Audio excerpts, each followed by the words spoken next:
欢迎来到新闻频道，明星们很高兴您订阅了该频道。肖战的经历告诉我们，人生不设限，才有无数可能。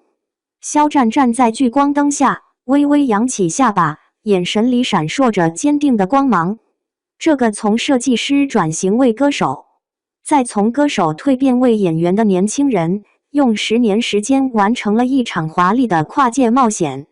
不设限的人生，才有无限可能。这句话不仅是他微博置顶的签名，更是他用实际行动书写的生命注脚。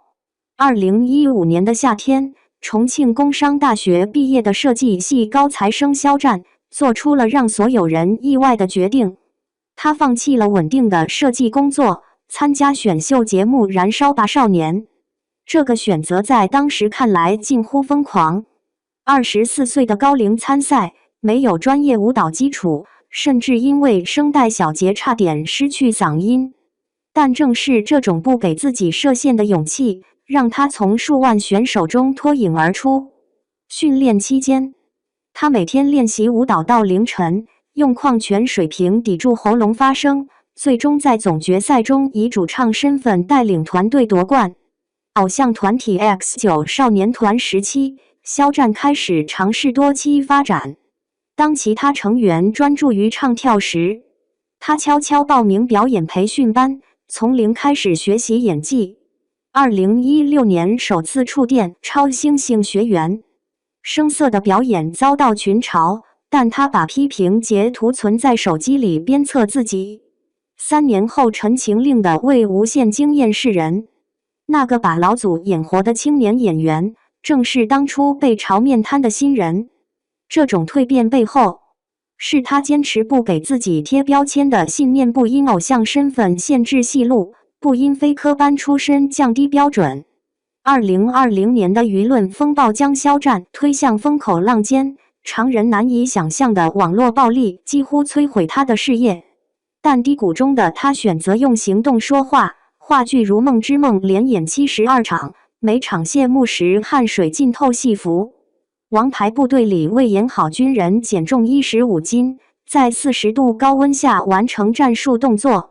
这些努力最终化作金扫帚蒋道华顶奖的逆袭之路。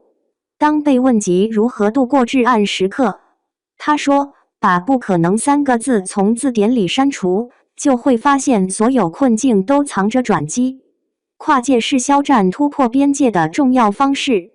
2023年米兰时装周，他以全球代言人身份亮相 Talks 秀场，流利的英语访谈展现国际范儿。2024年数字单曲光点创下 1.6 亿销售额，电子音效与民乐元素的融合令人耳目一新。担任杭州亚运会文化推广大使时，他设计的吉祥物周边将宋韵美学与现代潮流完美结合。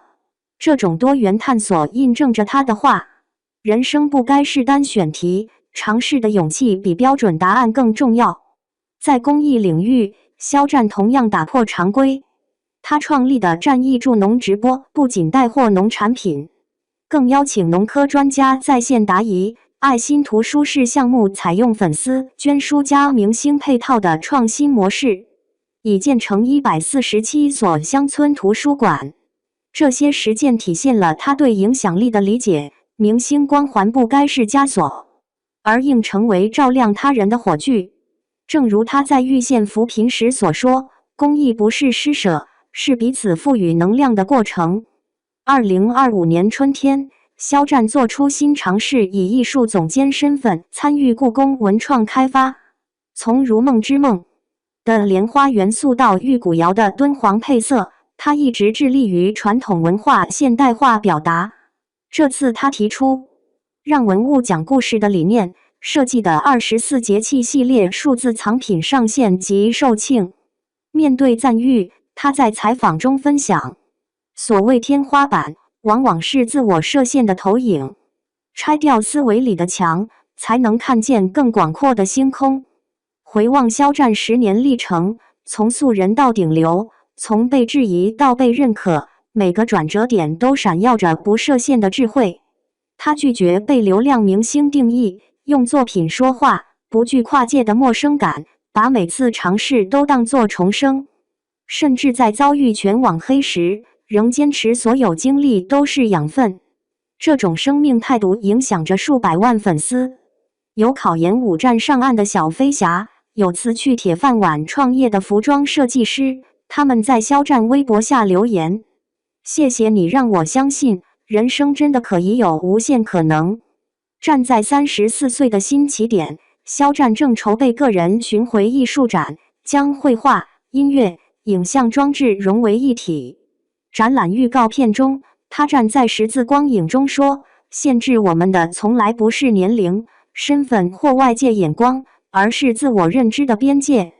当你说我只能这样时，宇宙就真的只给你这样。这句话或许正是他所有选择的注解人生。没有标准答案，不设限的勇气，才是打开无限可能的钥匙。